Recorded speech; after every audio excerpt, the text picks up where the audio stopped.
We're going to move on to the Southern Maine residential forecast with two experts. We're going to start with the multifamily residential market with Brit Vitalius of the Vitalius Real Estate Group. Brit.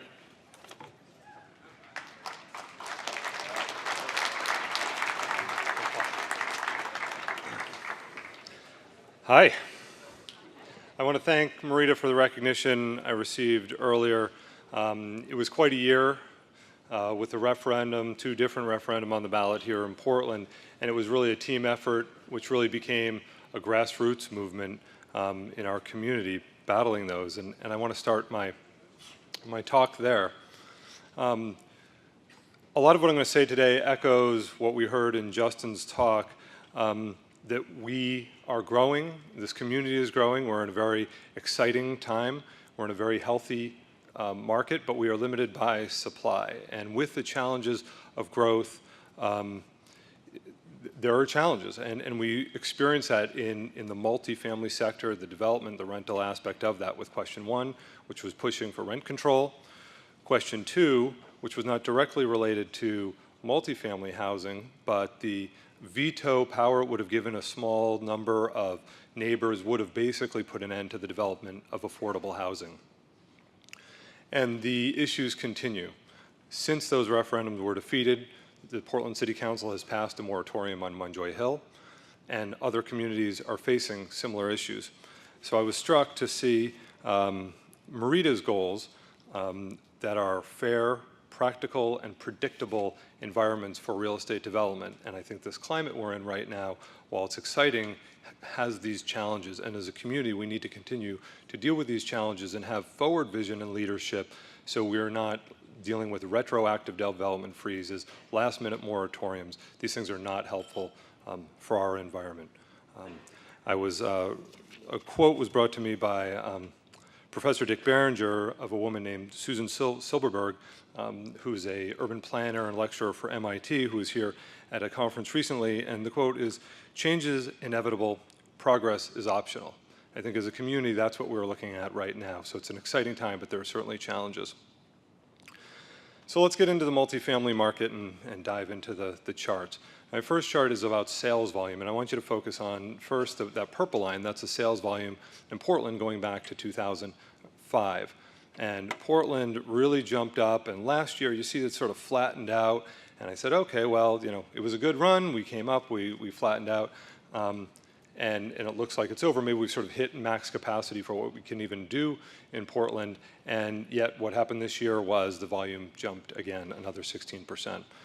In the other communities, which I'm going to blow up here on this chart so you can see them a little better, we've got a couple stories. One, Saco Biddeford, the sales volume, the amount of sort of transactional volume jumped 53%. That's incredible.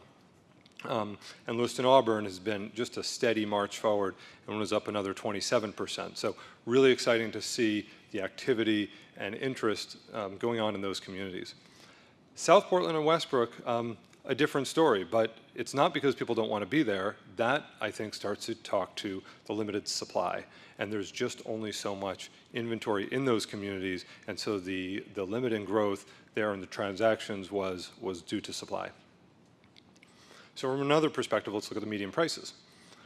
Portland's up 13%, and here we're going to see those charts almost feel like they're flip-flop, where South Portland jumped 20%, the median price. These are multifamily sales, I should say, all multifamily sales, so not just 2 units or 10 units. This is really looking across the board. So Portland and South Portland and Westbrook were up 20% and 12%. I think that was due to the restricted supply, whereas Saco and Biddeford and Lewiston Auburn were up very modestly.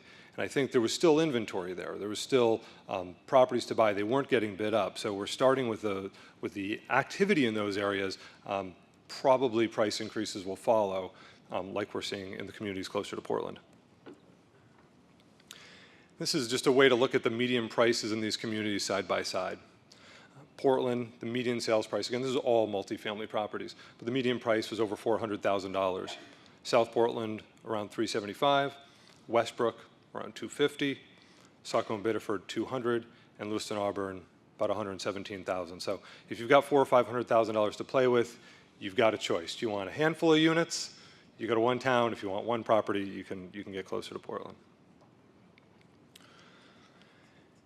And again, really echoing Justin's talk and some others, and I think as we're going to hear from Deva next, is the low inventory. And that is really to the point of creating a bit of a problem. There's affordability in rental, but there's also affordability in what people can buy. And there's just very little inventory in Portland. So there's less than 2 months of inventory in Portland, South Portland, and Westbrook. In fact, the reason you can't see the little red line in South Portland is because when I looked up the number, there were 0 multis on the market in South Portland a few weeks ago when we were putting this chart together. Now, South Portland usually would have 5 to 10 properties on the market, so to have absolutely none is striking and certainly a statement on what we're dealing with. Now, Saco Biddeford, we had that big increase in sales volume. They are starting to see some restricted supply if they only have about 2 months of inventory there, so maybe we're going to see some price increases there. And Lewiston Auburn, while it's 6 months, it seems high relative to the other communities. That is considerably healthier. That is a fairly normal market and considerably better than the more than 2 years of inventory they had back in 2008. So let's dive in a little more specifically into Portland, the 2 to 4 unit prices. I was thinking I was pretty smart up here last year. I've been doing this for a number of years, and I was looking at trends and looking at our bar charts, and you could see sort of the dip and then them coming up, and it was flattening out. I said, okay, well, prices are flattening, and if you look at the black row there from 2015 to 16, there were still decent increases. 2 units were up 7%, 3 units were up 3%, 4 units were up 7%, but it looked like things were flattening out. Well, I clearly didn't know what I was talking about. Because now there is another jump, and 2 units jumped 10%, 3 units were up 14%, and 4 units were up 20%. So really, Portland is just, there's so little supply, it's still the center of the universe, and it's very challenging to even figure out the pricing in Portland right now. And I'm going to get into some more details with some examples in a couple more slides. So the commercial market is a similar story with very high demand and low inventory. And by commercial here, I mean larger multifamily properties, so 5 units and greater, which are pretty much purchased for cash flow return as opposed to sort of the quasi-owner-occupant market of the smaller units. So high demand, low inventory, fewer large institutional transactions. There were a couple around. River Place sold over in South Portland, 136 units, and a big one up in Brunswick with 400 units, but fewer than normal. And I think the prices were up slightly, but basically the cap rates remained flat. And putting the numbers side by side over the last few years, you can see that pan out. And so in the commercial world, meaning again the commercial multis, they'd been selling for in like the mid 70s per unit for many years. 72,000 a unit, 75,000 a unit, and about 2 years ago that jumped. Last year that jumped up to almost 100,000 a unit, and it really held there this year. And that was because the rents increased. And we did see this rental increase from 2011, 2015, as that was absorbed into the prices. That was that price jump that we see in the per unit pricing in the multis. But the cap rate has stayed pretty consistent. If anything, I might argue the cap rate may even be increasing slightly. I thought this would be a fun slide. Hopefully it shows up. You can see it pretty well. This is just a picture of Portland and looking at the number of activity, a number of transactions in the circle, and then the median price in those different regions. So this is not super specific statistics, but gives you a sense for the different regions. So off Peninsula, $395,000 is a median price for a multi. Those are primarily 2 units out there. That's still a very healthy price. Parkside, that's around Grant and Sherman Street, over $500,000. West End, about $520,000. What I would note is that on the West End, there were only 16 multi-unit transactions last year. That's not a lot, and probably many of us would love to own a multi-unit on the West End, have a friend who wants a multi-unit on the West End. We're not selling more than 1 per month. That's just not a lot, and so that gets back to the restrictive inventory here. Now the East End, a healthy 25 was nice to see, and look at that median price of all sales on the East End, $650,000. So I want to go through some sample sales here so you get a sense for the values and how varied the buyers are in Portland, because that's a lot of the story, and that's why it's so hard to predict the prices.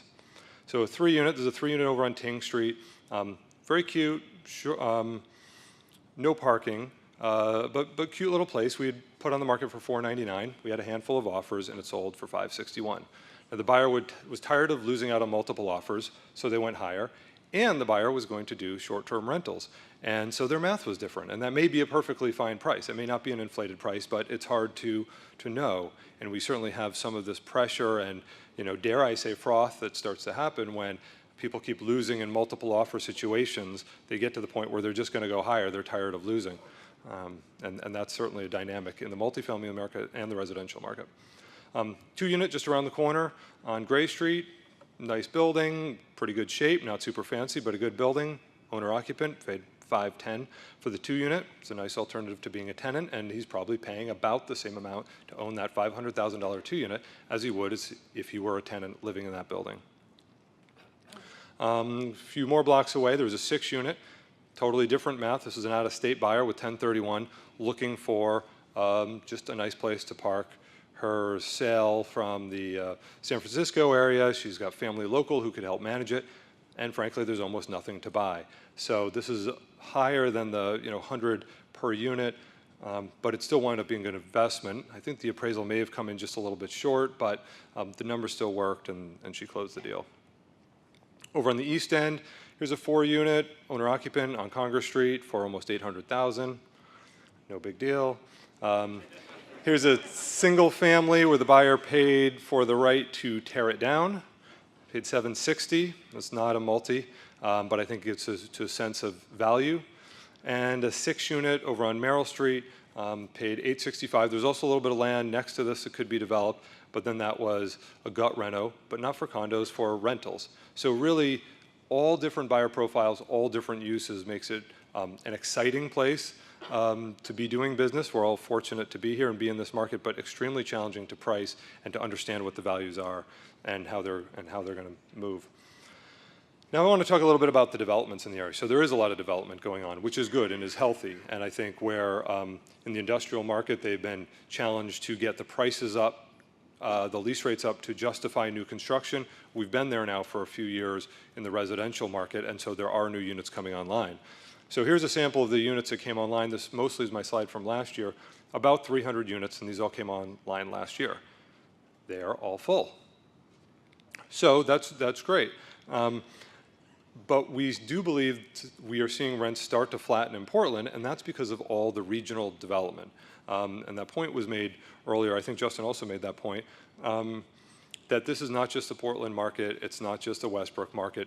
These really are interacting. And outside of Portland, we've got well over 1,000 units that have come online or in the pipeline just in the immediate towns around here. And that is absolutely starting to have an impact on the Portland market. And in Portland, I don't see a ton of new units coming on. So these are should not be exact numbers. This is not an exhaustive study. But to get a ballpark of what units are coming as a ratio, I think Portland's only got a couple hundred in the pipeline. Saco and Biddeford is the other big story. A handful of projects, exciting projects going on down there, and with that increase in sales volume, there's activity, people looking to that market. Now, it's certainly an outstanding question if all these units can be absorbed. I'm hoping, and I think it's very possible that Saco and Biddeford is starting to become its own center of gravity, and if enough new developments and restaurants and breweries and all those things go on, people are going to start to go there in its own right, not just because they're overflowing out of Portland. And there's some exciting projects, and I'll tell you that a couple developers who have done work in the Portland market are very happy to not be doing development in the Portland market because it is too challenging, too slow, too many variables and unknowns and shifting requirements, and are thrilled to be going down to Saco Biddeford. So I think that's a lesson for all communities, that if you want continued smart development from your best developers, you need to welcome them and create an environment where they can be successful, or they're going to go somewhere else. So I want to try and compare the rents. This is just really trying to give a sense for what a new construction in Portland looks like and versus some of the new construction outside. So these are just very relatively specific new construction buildings. So that was Anderson Street. 1 bedroom was getting $1,550, a 2 bedroom's getting $2,000, and they're 100% occupied. The units outside the city are a little bit lower than that, like $1,250 to $1,300. For a 1 bedroom, $1,450 to $1,500 for a 2 bedroom, but they're not all full. And this is partly to show the difference in the rental rates, but also to show you that the owners are taking different approaches to filling the units. And in Portland, the developers aggressively used incentives to fill those units. It was coming into winter. They did not want to be out there with vacant units. So Anderson Street, the Hiawatha, the new Joe's Smoke Shop, really made sure they filled up. And by contrast, some of the units outside of the city are taking a different approach. And they are also putting more online. And so I understand why they don't want to start dropping their prices, but they can afford to be a little more patient. But consequently, it's a little harder to judge the demand because they're not totally full and there's still a bunch more coming. So I think that's the supply-demand spread we're going to have to keep watching. In Portland, the story really is that the rents feel like they're leveling off. And the spike was from 2011 to 2015. And I think the rent control movement that came at us this past year was really a couple years too late. That the pressure on rents have eased some over the last couple of years, probably due to all this construction going on outside the city. So looking at those rental rates over the last few years, you can see how they're leveling. So rents in Portland's leveling off. And the other story that I just want to mention, and it's sort of an affordability piece of this, is that Section 8 rentals, the subsidized rentals, were lagging behind the market rents pretty dramatically for a few years here. And so I did this chart up so you could see it. The dark colors are the market rents. So the dark red, the dark green, and the dark purple are the market rents. And the Section 8 or subsidized units are the lighter colors. And you can see in 2014, 2015, the spread.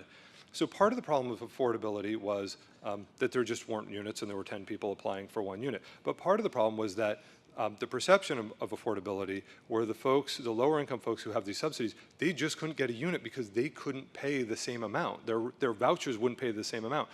And Westbrook, South Portland, and Portland Housing Authorities all got together this past year and commissioned a rent feasibility study, rent reasonableness study, I think it's called, and petitioned back to HUD. And they were one of only 2 communities in the country that received an adjustment.